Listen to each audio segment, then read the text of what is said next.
Share comment गर्नुहोस् है। ल कसलाई मनपर्छ मुलाको अचार, मटरको अचार, तिते करेली मिक्स गरेको अचार तपाईहरुले हाम्रो युट्युब च्यानल हेरेर पनि बनाउन सक्नुहुन्छ है। नमस्ते। आज पनि हामी थापा गरेका क्वेसन थापा किचनदेखि पनि म शान्ति थापा बोलेछु। आज पनि हामी अचार बनाउन गइरहेको छ मुलाको र मटरको अचार। यसमा मिक्स छ, आलु छ, प्याज छ है। त्यसैगरी मैले करेला पनि राख्न गइरहेको छु है। हामी प्रेसर भएको मान्छेले आलु धेरै खानु हुँदैन, त्यही भएर मैले करेला पनि राख्न गइरहेको छु है। र त्यसको साथसाथै मटर है, हरियो मटर है। हाम्रो स्पेसली यो मुलाको अचारमा हरियो मटर हुनुपर्छ, जसले गर्दाखेरि स्वादलाई धेरै राम्रो गराउँछ है। अब मैले यहाँ अलिअलि काटिसकेको तपाईँको देख्नुहुन्छ यहाँ खुर्सानी के अरे आलु छ। यहाँ मैले प्याज काटेको छु र आलुलाई प्याजलाई मैले एउटा साइडमा राख्न गइरहेको छु भने त्यसै गरी प्याजलाई पनि टिक्का टिक्का सानो गरेर काटिरहेको छु है। र अब त्यस्तै गरेर रहेको छ, अझै अलिकति काट्नु पर्यो। र अगबरे खुर्सानी यसमा अलिकति हामी मिक्स पनि अगबरे खुर्सानी पनि गर्नेछौँ है। स्वाद र मिठोको लागि पनि अगबरे खुर्सानी पनि दामी हुन्छ क्या। त्यसले गर्दाखेरि अब त्यो भइसक्यो। म यहाँ पेनमा तेल राख्न गइरहेको छु र मटरलाई म फ्राई गर्न गइरहेको छु। मटर र करेलालाई म फ्राई गर्न गइरहेको छु। यहाँ चाहिँ हामीले राखेको छ के भन्छ करेला बिटे। अब यो मटरलाई पनि म फ्राई गर्न गइरहेको छु है।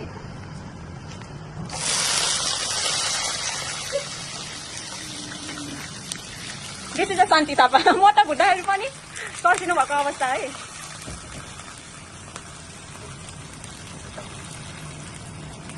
ग्यास नि भन्दा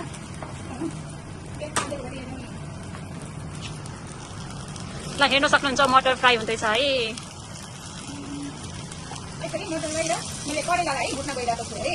मटर र करेला भुटेर तपाईँलाई म देखाउने छु अचार स्पेसल मटर आलुको अचार खानको लागि। हजुरहरू गुडेर आउने कि गुडेर आउने र हाम्रो युट्युब च्यानललाई सब्सक्राइब पनि गर्नुहोस् है थापा किचन। यो अचार हजुरहरूको कुन ठाउँको रे? यो पश्चिमीको अचार हेर्नुहोस् है। पश्चिमी अचार है। यो मुला के अरे मटरको अचार, आलुको अचार होइन।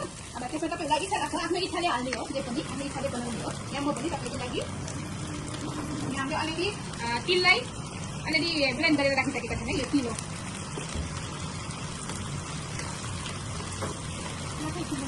मेथी मिक्स मेथीहरू भएको चाहिँ मिक्सर मसलाहरू है फ्राई गरिहाल्यो। अब यसमा मैले अलिकति हर्दी पनि हाल्न गइरहेको छु र हर्दी तपाईँले आफ्नो इच्छा अनुसारले राख्नु सक्नुहुन्छ, कतिको फरक खानु मन लाग्छ होइन। त्यसै गरी मैले धुलो खुर्सानी पनि अलिकति राख्न गइरहेको छु है।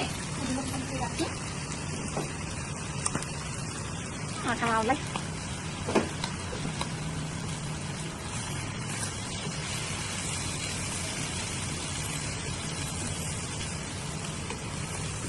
यो म आलु है सबै एकदम गइसक्यो है। यसरी राख्ने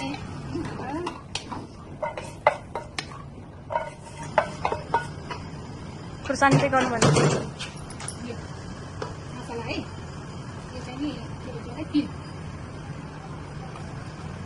लाइक गर्नुहोस् है सबैजनाले, लाइक गर्नुहोस् है मेरो भिडियोलाई। लाइक कमेन्ट सेयर गरिदिनुहोस् है। सब्सक्राइबर पनि गरिदिनुहोस्। हाम्रो न्यू च्यानल हो कि यो। र यसमा अमिलो पनि राख्नुपर्छ है।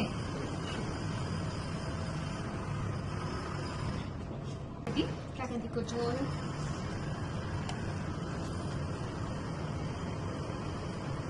खोटो कति खाने क्या खोटो अनुसारले हुन्छ। तपाईँलाई कतिको खोटो मनपर्छ यहाँ हामीले पनि स्वाद अनुसारको कतिको नुन खाने।